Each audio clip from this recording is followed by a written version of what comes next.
Ang bongga-bongga, oh. So, may pinindot ka lang, kuya, para mabukas. Ganon. Electric.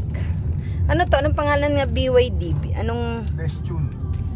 Best Tune? Oh, Best Tune BYD. Oh. Panibagong ganda. So, ang plug rate niya nito, parehas lang. Okay. Kayo po yung may-ari nito, kuya? Boundary po. Ang ganda. Tapos pinang-taxi. Ang yaman siguro na may-ari nito, kuya. Maraming unit.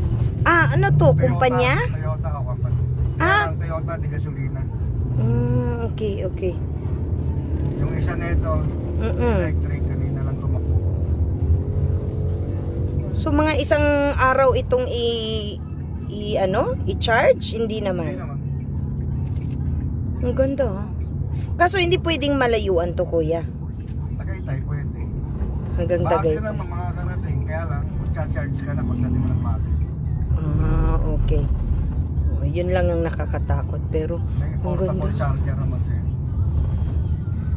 Ang ganda, guys. BYD pala to na ano. May electric din pala si BYD. Ang akala ko si Tesla lang ang meron. Si BYD, meron din pala. Yan, nakakatuwa. Mamaya ibibideo natin pagbaba natin.